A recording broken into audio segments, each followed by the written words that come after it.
acúmulo de fatos e das imagens vividas nas existências carnais ou nos intervalos de sua permanência no mundo astralino.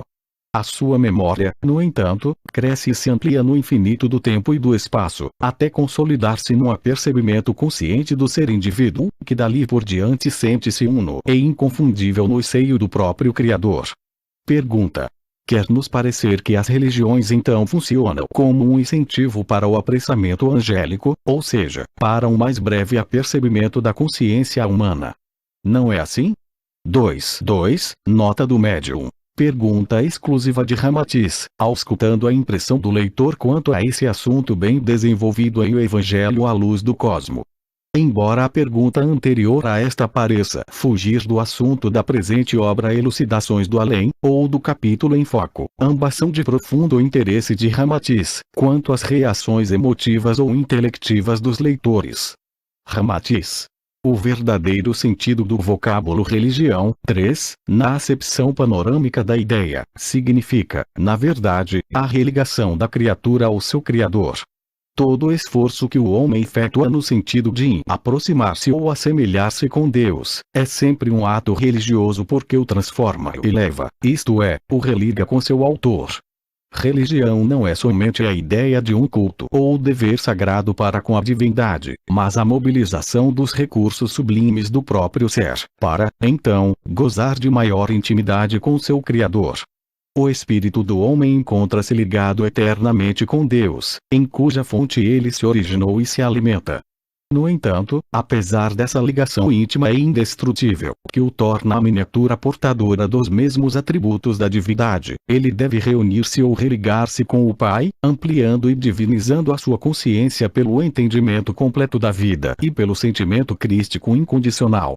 3. Religião, do verbo latino religare. Religião, enfim, identifica um estado de espírito superior do homem, quando ele procura realmente maior aproximação com a verdadeira natureza de Deus. A criatura pode ser profundamente religiosa sem fazer parte de qualquer seita, credo ou igreja ortodoxa, pois é bem grande a diferença do estado de religiosidade que religa o homem ao seu Criador, pela sublimação espiritual, em vez de participar de doutrinas ou agrupamentos de homens ligados pelos mesmos gostos e simpatias. Muitos santos e gênios viveram exclusivamente para o bem da humanidade e, no entanto, não participaram de nenhum movimento sectarista religioso. É tão forte e vibrante o sentimento de religiosidade no íntimo das criaturas, independente de qualquer compromisso doutrinário ou sectarista, que muitos pecadores transformaram-se e converteram-se ao bem ou religaram-se ao Criador, depois da leitura de um livro comovente, da intuição do seu anjo da guarda ou da ternura benfeitora do próximo. Na profundidade de suas almas vibrou a ansiedade de aproximação ao Pai, e não o medo do castigo ou o dever sagrado de adorar a divindade. Entediados ou desesperados por uma existência falaz e tola, eis que um gesto, um olhar ou um convite os modificou completamente. Pergunta: poderíeis dar-nos alguns exemplos dessas transformações de criaturas pecadoras convertendo-se subitamente ao bem? Ramatiz. Maria de Magdala despojou-se de suas joias e abandonou seu palácio principesco enternecida ante o primeiro olhar do sublime Jesus. E a Pedro bastou-lhe um singelo convite para seguir o Mestre. Vem comigo, Pedro, e serás um pescador de homens. Paulo de Tarso abateu o seu orgulho destruidor, convertendo-se ao cristianismo, ao ouvir em sua intimidade a voz terna de Jesus. Paulo, por que me persegues? O jovem príncipe Sakyamuni, confrangido ante o quadro trágico de um mendigo coberto de chagas, abandonou os seus tesouros e as glórias da corte de Kapilavastu, para tornar-se o Buda, o iluminado instrutor da Ásia e salvador de homens. A faísca divina, quando eclode na alma humana num dos seus momentos de grande ternura ou sensibilidade espiritual, ateia o fogo renovador do espírito e transforma um farrapo humano num herói, ou um tirano num santo. Não importam os séculos e os milênios que já vivemos na matéria em contato com a animalidade, no sentido de desenvolvermos a nossa consciência e enriquecermos nossa memória sideral. No momento oportuno de maturidade e progresso espiritual, o anjo que mora em nós assumirá definitivamente o comando do nosso ser. Pergunta: Sob o vosso ponto de vista espiritual, qual é a melhor atitude que nos recomendais no trato da vida carnal, a fim de favorecermos o trabalho protetor dos nossos guias? Ramatiz. O homem leva-se ou afina-se em espírito, tanto quanto ele purga os seus pecados, abandona os vícios ruinosos, domina as paixões perigosas e despreza os prazeres lascivos da carne. Deste modo, ele sintoniza-se às faixas espirituais superiores e pode então receber dos espíritos benfeitores a orientação certa e proveitosa para cumprir o seu destino educativo no mundo material. No entanto, não faltam ensinamentos espirituais adequados a cada povo terreno, pois em todas as latitudes geográficas ou regiões físicas da Terra sempre encarnaram entidades excepcionais, que se devotaram heroicamente a orientar o homem terreno para alcançar a sua definitiva aventura espiritual. Buda instruiu os asiáticos, Hermes os egípcios, Krishna os hindus, Confúcio os chineses, Pitágoras os gregos, Zoroastro os persas, enquanto Jesus resumiu esses ensinamentos no seu admirável evangelho. E Allan Kardec popularizou-os pela codificação espírita. Em linguagem simples e convincente, o Espiritismo expõe a todos os homens ignorantes ou sábios, os mais avançados conceitos de filosofia, técnica mediúnica e erudição espiritual, que resistiram galhardamente a 100 anos de sarcasmo do academismo científico e de perseguição sistemática do clero ciumento. O hábito do bem e a integração definitiva do homem nos preceitos evangélicos de Jesus, realmente despertam as forças criadoras da alma e a imunizam contra os ataques perversos e capciosos das trevas. Só a vivência espiritual superior permite ao homem ouvir a voz do seu guia vibrando na intimidade de sua alma, e assim dispensar os recursos drásticos e dolorosos que o alto, às vezes, precisa mobilizar a fim de reprimir as suas atividades ilícitas e perigosas. Os credos, as religiões, os cursos iniciáticos e as doutrinas espiritualistas ajudam o homem a distinguir a senda mais certa para sua aventura espiritual. No entanto, só a autorrealização, a vivência em si mesmo dos ensinamentos evangélicos, é que lhe concedem o direito de morar nos planos paradisíacos. Depois de conhecer o programa superior, então cabe-lhe a responsabilidade de executá-lo em si mesmo na experimentação cotidiana, a fim de expurgar os resíduos da vida animal inferior que serviram de base à formação da sua consciência individual. Assim, todos os momentos que o homem vive na face dos mundos planetários devem ser aproveitados na autorrealização superior, uma vez que já conhece o programa espiritual que conduz à felicidade.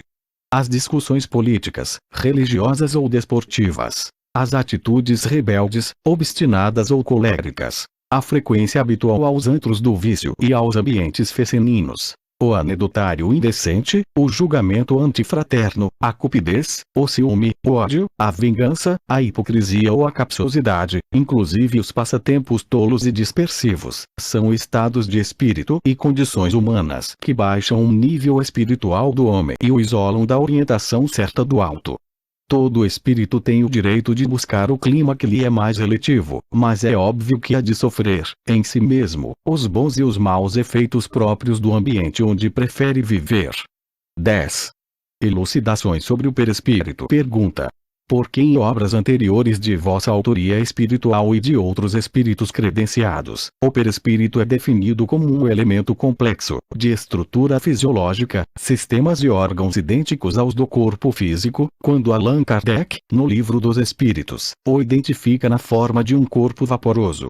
1. Nota do médium. Realmente, Allan Kardec, a página 84, pergunta 93 e capítulo I, Espíritos com o subtítulo Perispírito, da obra O Livro dos Espíritos, só menciona o seguinte: envolve-o, o espírito, uma substância, vaporosa para os teus olhos, mas ainda bastante grosseira para nós. Assaz vaporosa, entretanto, para poder elevar-se na atmosfera e transportar-se aonde queira. É certo que no capitão Manifestação dos Espíritos, no tema O Perispírito, princípio das manifestações, da obra Obras Póstumas, Kardec estende-se um pouco mais sobre o assunto, mas sem as minúcias e a complexidade da verdadeira natureza do perispírito, conforme já o descrevem os esoteristas, Rosa Cruzes, teosofistas e iogues. Ramatiz. Há 100 anos, quando Allan Kardec codificou o Espiritismo, ele não podia fazer outra descrição do perispírito. Os espíritos mentores assim lhe notificaram, porque além de sua doutrina ser endereçada principalmente à massa comum, isso ocorria numa época de pouco conhecimento esotérico. Hoje, no entanto, é possível ao homem comum receber instruções sobre a verdadeira contextura do perispírito, porque ele já está familiarizado com as energias do mundo invisível reveladas pela ciência terrena, como o raio-x, ultravioleta, infravermelho, radioatividade, desintegração nuclear, ultrassons, eletricidade, magnetismo, elétrons. Atualmente, já não se põe em dúvida a possibilidade de a matéria transformar-se em energia, nem da existência da fauna microbiana também invisível à vista carnal. Igualmente, também já se admite que muitas doenças tanto vêm do corpo como resultam dos desequilíbrios psíquicos, que a medicina classifica como enfermidades neurogênicas. Em sua época, Allan Kardec dirigia-se principalmente aos não iniciados no estudo esotérico, que ignoravam os conhecimentos secretos do mundo oculto e da vida espiritual, tais como a reencarnação, a lei do karma e a comunicação entre os vivos e os mortos. Estas revelações esotéricas da doutrina espírita já sofriam ataques furibundos do clero católico e despertavam sarcasmos acadêmicos ortodoxos. Sem dúvida, ele e os espíritos seriam imprudentes se tentassem popularizar todas as particularidades e minúcias anatomofisiológicas do perispírito, assunto demasiadamente avançado para uma época de excessiva ignorância. Kardec teria de enfrentar a dúvida agressiva dos cientistas São Tomés e dos adversários religiosos dogmáticos. E isto estremeceria as raízes ainda frágeis do espiritismo.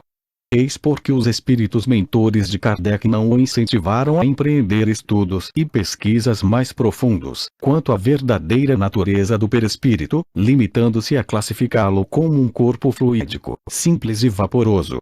E assim, satisfazia as conjecturas da capacidade mental e do entendimento espiritual primário dos adeptos e dos profanos. Mais tarde, ele então o identifica melhor, dizendo ser um corpo fluídico, cuja substância é tomada do fluido universal, ou fluido cósmico, que o constitui e o alimenta, como o ar forma e alimenta o corpo material do homem. O perispírito é mais ou menos etéreo, segundo os mundos e o grau de adiantamento dos espíritos. É um órgão transmissor de todas as sensações, etc. 2. Vide obras póstumas, páginas 8 e 15. Pergunta. Considerando o perispírito como um corpo vaporoso, conforme explica o Livro dos Espíritos, qual é a natureza intrínseca do espírito, isto é, a entidade que o comanda e governa? Ramatiz. Explica o próprio Allan Kardec, em suas obras, o seguinte: a vida dos espíritos é a espiritual, que é eterna. A corpórea é transitória e passageira, verdadeiro minuto na eternidade. O espírito, portanto, é a entidade imortal, e sem forma de homem, enquanto o perispírito é o seu invólucro, ou seja, o seu corpo etéreo estruturado também com os fluidos mentais e astrais que o envolvem e dão-lhe a configuração humana. No dizer de Kardec, o espírito é a chama, a centelha ou o clarão etéreo, espécie de luz material, que se justapõe ou conjuga ao perispírito a fim de lhe ser possível baixar e ajustar-se a um mundo planetário sob a configuração de um corpo físico ou humano. É evidente que se o espírito é sem forma e assemelha-se a um clarão, centelha ou chama imortal, sendo o núcleo real da vida do homem, ele precisa de corpos ou elos intermediários que lhe facultem descer vibratoriamente até poder manifestar-se mediante o corpo carnal, na Terra. Esses corpos mediadores plásticos, que estabelecem a interligação do mundo espiritual com a matéria, são constituídos com a essência ou substância do plano físico em que o espírito tem de ingressar. Assim, o perispírito que, há 100 anos, Kardec descreveu como um corpo vaporoso, no intuito de evitar discussões que prejudicariam a doutrina espírita ainda no início de sua codificação, hoje já pode ser estudado em seus verdadeiros aspectos e detalhes, abrangendo a sua estrutura fisiológica ou orgânica. Sabeis que não existem distâncias métricas entre o reino do espírito eterno e o mundo material, pois essa pretensa separação é apenas a diferença dos estados vibratórios de cada plano, entre si. Mesmo nesse instante em que vos ditamos estas palavras, víveis simultaneamente no mundo espiritual, mas ligados a um organismo carnal. Não é preciso ocorrer a vossa morte corporal para sobreviverdes em espírito, pois na realidade sois sempre espírito imortal, embora encarnado ou sujeito a um corpo físico mediante o elo do perispírito, a fim de, em caráter transitório, poderdes viver subordinados às limitações do mundo terráqueo. É óbvio que o espírito, em face de sua natureza superior e vibração sutilíssima, para encarnar-se na carne, ele precisa servir-se de veículos intermediários. Assim como o raio do sol não pode mover um vaso de barro, o espírito, pela sua natureza material também não seria capaz de movimentar diretamente um corpo físico.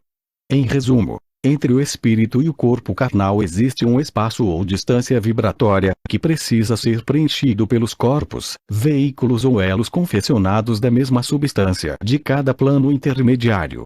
Considerando-se que o perispírito é justamente o equipo ou o conjunto de outros corpos imponderáveis e reais, que preenchem esse intervalo vibratório, é evidente, então, que não pode ser um corpo vaporoso, qual uma nuvem sem pouso certo no espaço.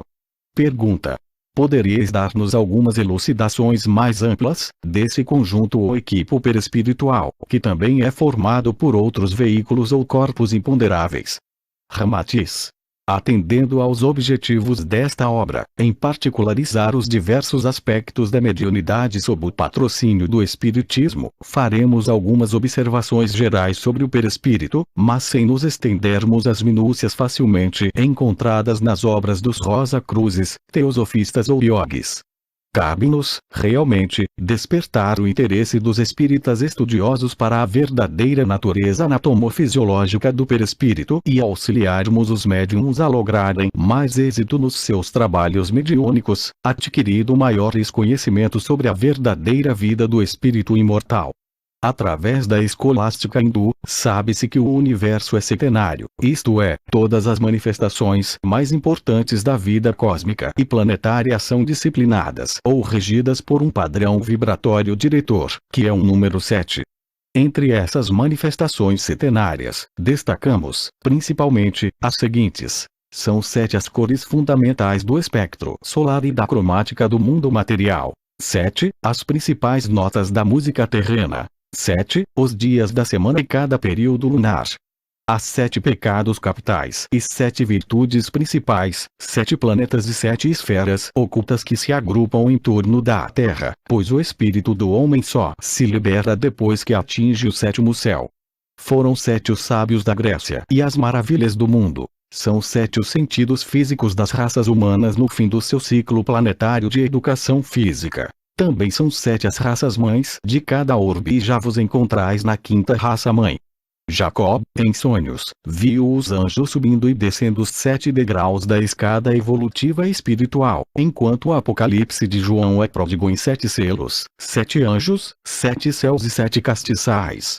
Em diversas atividades do homem, que dizem respeito aos momentos mais importantes da vida, observa-se ainda o padrão centenário regendo-lhe as manifestações e responsabilidades. A criança é considerada inocente até os 7 anos, idade em que o espírito integra-se definitivamente no corpo físico. A puberdade no menino ou na menina chega aos 14 anos, isto é, 2 vezes 7, época na qual solidifica-se no homem o corpo astral da emoção ou dos desejos. A maioridade ou emancipação só se faz aos 21 anos ou 3 vezes 7, quando o homem já tem juízo, pois, realmente, em tal fase fica de posse consciente do corpo mental, passando a raciocinar dali por diante sob sua inteira responsabilidade espiritual. Ensina-nos a ciência transcendental que o duplo etérico possui 7 chakras ou centros de forças etéricas, os quais correspondem às 7 regiões principais do corpo físico e do perispírito do homem. O prana, 3, ou vitalidade que alimenta esses chakras também é uma síntese de 7 cores, que atestam um tipo de vibração ou variedade de cada zona corporal humana.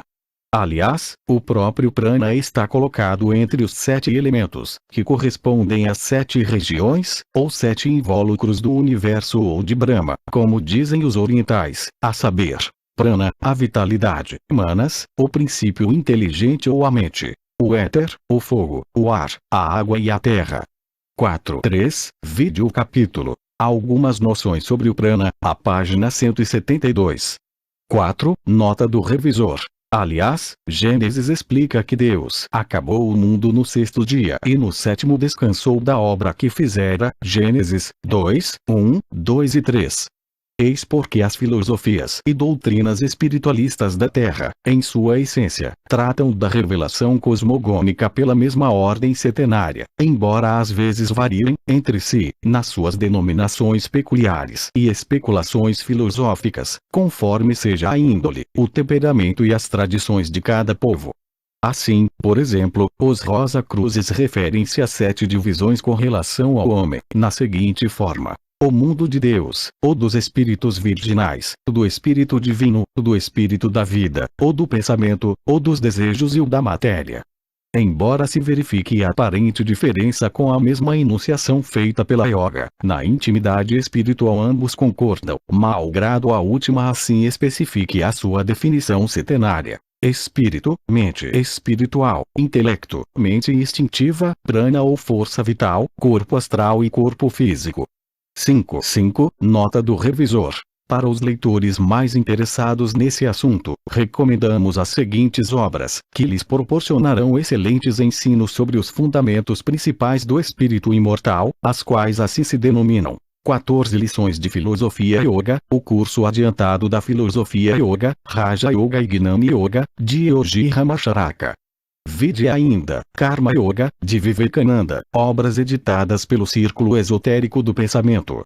No entanto, para melhor entendimento e facilidade de estudo, achamos melhor reduzir essa enunciação setenária tão tradicional e familiar no Oriente, para uma concepção mínima de 4 divisões, ficando assim esquematizada: espírito, perispírito, duplo etérico e corpo físico. Deste modo, o perispírito, no estudo espiritista, é o equipo que abrange, no seu conjunto, a mente espiritual, o intelecto, a mente instintiva, o prana e o corpo astral da especificação yoga, em correspondência, também, com o mundo do espírito virginal, do espírito divino, do espírito da vida, do pensamento e dos desejos da Rosa Cruz. 6. Vide quadro demonstrativo dos 7 mundos, da obra Mensagens do Astral, de Ramatiz, principalmente a subdivisão região etérica, do mundo físico, páginas 265 e 266, segunda edição. Vide capítulo Noções sobre o Perispírito e suas delicadas funções, da obra A Sobrevivência do Espírito, parte ditada pelo espírito de Atanagildo. São esses corpos ou elementos intermediários da atividade espiritual que, grupados num só conjunto, constituem um perispírito, o qual, então, preenche os planos intermediários e serve de elo para o espírito pôr-se em contato com a matéria.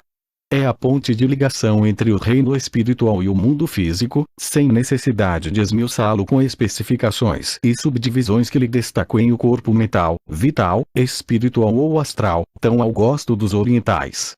Para os espíritas é suficiente enfeixar todas essas subdivisões e veículos intermediários, da filosofia oriental, num só corpo ou equipo, qual seja o perispírito. O perispírito não é, pois, um corpo vaporoso, conforme a enunciação kardecista, mas um equipo complexo e capaz de atender às mais variadas atividades e desejos do espírito imortal. Considerando-se que a doutrina espírita é movimento de natureza popular, destinado a todos os não iniciados nas particularidades do mundo oculto, o autor então aconselha que seja resumido o estudo do perispírito, tanto quanto possível, evitando-se a saturação mental que perturba os adeptos e médiuns ainda imaturos em tal assunto. Eis por que preferimos especificar esse estudo do seguinte modo: espírito, a centelha ou a luz imortal sem forma.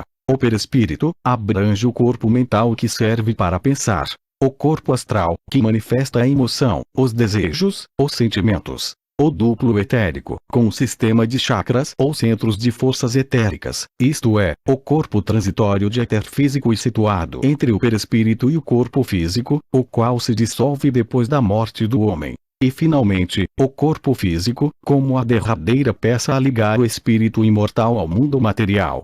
Assim, pelo simples fato de o perispírito abranger o corpo mental, que é a fonte do pensamento, e o corpo astral, que dá vida aos desejos, sentimentos e emoções humanas, ele já se revela um instrumento inconfundível e de assombrosa complexidade, e não o corpo vaporoso citado na codificação kardecista por força da época. Ele é, realmente, a ponte viva, para o espírito alcançar a matéria e atuá-la de modo a impor suas ideias e os seus desejos.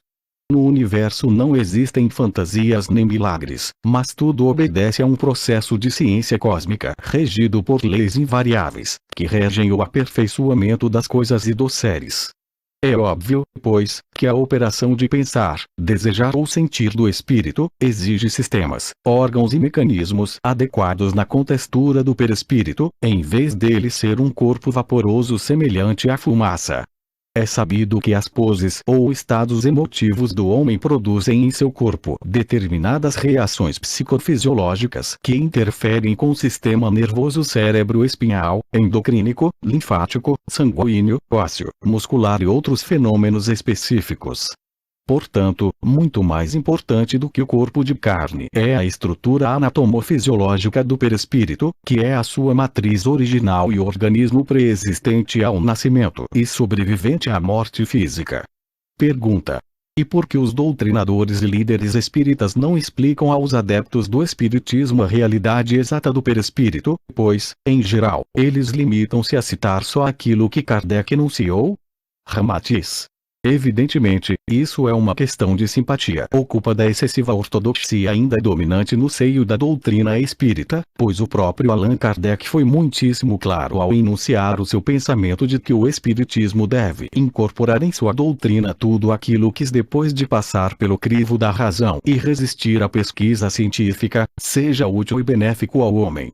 Não há desdouro nenhum para os espíritas operarem além da linha kardecista, em busca de novos conhecimentos sobre o acervo espiritualista, que já serviu para alicerçar movimentos e doutrinas tradicionais como a Rosa Cruz, a teosofia, o esoterismo e a yoga. Aliás, as noções, os aspectos e os estudos que vos parecem inéditos sobre a anatomia e fisiologia do perispírito não constituem novidade, pois trata-se de matéria e ensinamentos conhecidos há muitos séculos por todas as escolas iniciáticas do mundo. É de senso comum que os mais avançados conhecimentos secretos acerca da imortalidade da alma sempre provieram do Oriente e, principalmente, da Índia. Portanto, será ridículo e até censurável que o espiritualista ocidental despreze o acervo benfeitor dessa fonte de verdadeira sabedoria espiritual. Os Vedas, há 4.000 anos, já ensinavam as minúcias do corpo mental, corpo astral e o duplo etérico com sistema de chakras, enquanto Hermes Trismegisto, o iniciado do Egito, já o fazia à luz dos templos de Ra. Nota do revisor. Vide os hinos dos Rig Veda, o Bhagavad Gita e o Dhammapada, o poema Ramayana, em que o leitor, mesmo de pouco treino no simbolismo hindu, verifica que tais obras disfarçam os conhecimentos iniciáticos mais importantes do espírito, abrangendo a interligação do corpo mental, o corpo astral e o duplo etérico com os chakras. Coube a Kardec popularizar, no limiar do século XX, certa parte menos profunda desses conhecimentos espirituais, despertando o cidadão terreno ainda negligente para com a sua própria vida imortal. No entanto, se o espiritismo significa porta aberta para a revelação espiritual, cabe ao discípulo penetrar no templo e desvendar os mistérios de sua própria imortalidade, assim como conhecer a fonte onde os espíritos firmaram seus conceitos para a codificação espírita. O adepto que permanecer estântico e obstinado, preso à ortodoxia da tradição kardecista, desinteressando-se dos conhecimentos milenários da vida do espírito imortal, demonstra não compreender que o espiritismo é essencialmente uma doutrina de amplitude evolutiva e não um conjunto de postulados em discussões sobre o que Allan Kardec disse ou não disse. Pergunta: porventura deveríamos encetar novamente o velho curso tradicional dos templos iniciáticos do passado a fim de penetrarmos a doutrina dos ensinamentos superiores, em que Kardec e os espíritos se basearam como fundamento do espiritismo? Ramatiz: Já dissemos, algures, que a vida dinâmica do homem do século XX obriga-o a iniciar-se à luz do dia, no próprio ambiente social desde a manhã até a hora de cerrar os olhos para o descanso, à noite. O mestre moderno já não usa mais a barba e os cabelos compridos como os antigos patriarcas, pois cairia no ridículo. Conforme de certo brocado hindu, o mestre aparece assim que o discípulo está pronto para os testes de sua iniciação espiritual, que o põem em prova ante o insulto do policial mal-humorado, do esbarrão do brutamontes, do egoísta ao furar a fila do ônibus, do palavrão do bebedor obsceno, da especulação do mau negociante, da irritação do chofer do ônibus ou da avareza do ricaço. O homem, assim, gradua-se, pouco a pouco, no experimento cotidiano da própria vida sem precisar de rituais, compromissos e juramentos dos templos iniciáticos de outrora. Após tantas peripécias na vida terrena, enfrentando as vicissitudes e ingratidões próprias do mundo de efervescência tão primária, batido e massacrado pelas provas severas do sentimento em purificação, o homem é submetido à arguição do Evangelho de Jesus, a fim de se verificar a média do seu exame final nessa iniciação espiritual, em cada reencarnação. Antigamente os discípulos, firmados nos rituais dos templos iniciáticos, preparavam-se para, depois, viver no mundo como o atleta disposto a conquistar a vitória de si mesmo no campeonato da existência humana. Hoje, no ambiente da vida profana ele enfrenta os problemas que lhe excitavam e graduam o espírito nas relações comuns com os seus companheiros de jornada física. Pergunta: é certo que os velhos mestres da tradição iniciática não endossam a codificação espírita, porque Allan Kardec expôs demasiadamente, em público, os mistérios do ocultismo? Ramatiz: Allan Kardec foi um dos mais avançados mestres de iniciação esotérica do passado, bastante familiarizado com a atmosfera dos templos egípcios, caldeus e indos. E inúmeros iniciados que desenvolveram suas energias psíquicas e despertaram seus poderes espirituais nos ambientes dos antigos templos iniciáticos, também estão agora encarnados na Terra e cooperam valiosamente na seara espírita. Pouco a pouco, eles revelam os conhecimentos ocultos, que Allan Kardec teve de velar em sua época por falta de um clima psicológico adequado e favorável aos ensinamentos esotéricos, em público. Esses iniciados, com o auxílio da própria ciência profana, extirpam gradualmente da prática mediúnica muito compungimento lacrimoso e religioso, que não se coaduna com o espírito científico, lógico e sensato dos postulados espíritas, cada vez mais avançados. O Espiritismo simplificou os ensinamentos complexos do Oriente, como a reencarnação e a lei do karma, expondo-os de modo conciso e fácil, sem as sutilezas iniciáticas, os simbolismos complexos e as grafias sibilinas do sânscrito, graduando-os de acordo com a capacidade mental dos seus adeptos ainda imaturos para uma didática muito esotérica. Porém descansem os espíritas demasiadamente ortodoxos e temerosos de qualquer confusão doutrinária, no seio do espiritismo, só porque venham a examinar os ensinos e os conhecimentos de outros movimentos espiritualistas. Mesmo porque a revelação do verdadeiro mecanismo da vida do espírito imortal não se fará de modo instantâneo e miraculoso. Isso se processará através do estudo, de pesquisa e da busca incessante por parte do discípulo liberto de qualquer condicionamento sectarista.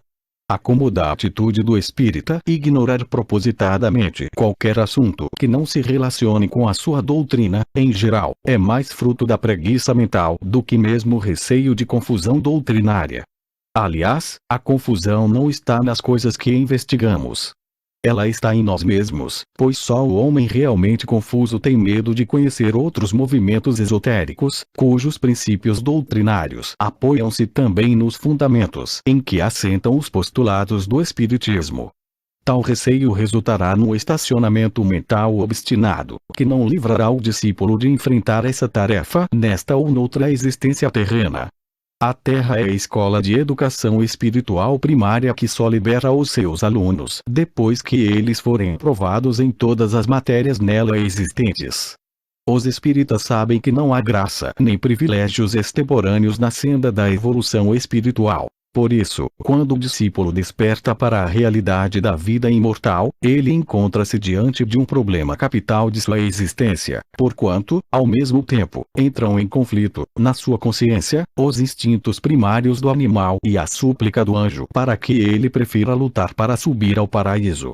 É o momento cruciante, que os hindus definem como o adepto caminhando sobre o fio da navalha, porque, realmente, ele encontra-se angustiado e indeciso entre o céu e o inferno, pois tem de desintegrar a personalidade do homem velho, dando ensejo ao nascimento do homem novo do padrão angélico enunciado por Paulo de Tarso. 8. Nota do revisor. Diz o brocado hindu: difícil é andar sobre o aguçado fio de uma navalha. E árduo, dizem os sábios, é o caminho da salvação. Para o leitor estudioso, recomendamos a obra O Fio da Navalha, de W. Somerset Maugham, romance que expõe de modo compreensível inúmeros ensinos e admiráveis atitudes do discípulo oriental.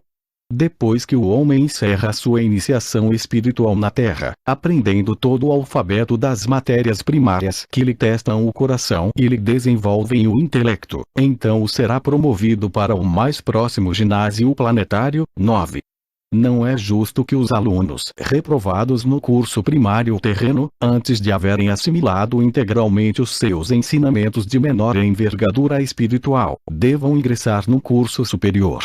9. Vide a vida no planeta Marte e os discos voadores, de Ramatiz, capítulo I. Aspectos marcianos. Vida marciana que, em comparação à existência terrena exaustiva e trôpega, mais se assemelha a um ginásio planetário.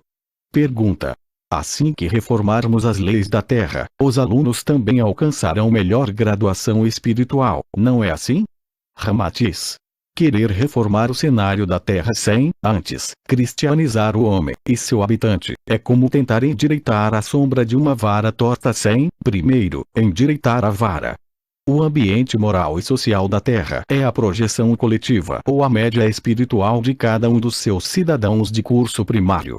Assim que tais alunos completarem o seu curso de alfabetização espiritual e merecerem sua transferência para outros orbes de melhor graduação sideral, nova leva de analfabetos baixa do mundo invisível, para substituir os que forem promovidos. As modificações fundamentais do ambiente da Terra dependem essencialmente de melhorar o padrão espiritual dos seus habitantes, pois os alunos analfabetos não se mostrarão mais inteligentes só porque pintam as paredes do grupo escolar. A simples providência de se vestir o selvagem com fraque e cartola não o torna um fidalgo capaz de habitar luxuoso hotel. Os espíritos alfabetizam-se participando do drama evolutivo no velho cenário terreno em que a vida é um acontecimento importante. Mas, na realidade, as cenas e os fatos se repetem, como já acontece há séculos, sob outras vestes e costumes, pois as ligações são semelhantes. Lembra o que acontece com as escolas primárias modernas, em que apesar de se providenciar melhor ambiente, mais luz, higiene e adotar-se métodos pedagógicos eficientes, os alunos têm sempre de começar pelo ABC. O pior é que já escasseia o prazo para os alunos terrenos reprovados na atualidade, ou necessitados de uma segunda época, pois o alto já decretou a promoção do educandário terreno para a escola ginasial, restando aos rebeldes, preguiçosos, tardios e relapsos o recurso de serem transferidos para outra escola primária, talvez em condições educativas mais precárias. 10. Vide Mensagens do Astral, de Ramatiz, capítulo 11, os que emigrarão para um planeta inferior, em que tal assunto é bem esmiuçado.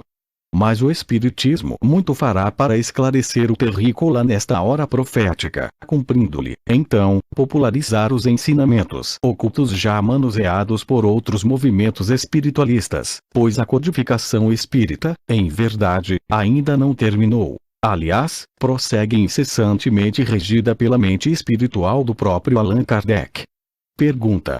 No entanto, quanto aos ensinamentos espiritualistas dos povos egípcios, caldeus, essênios, índios e outros, o homem de hoje, em face do atual progresso científico, já está em condições de aprender os conhecimentos esotéricos de modo claro, sem qualquer simbologia exterior.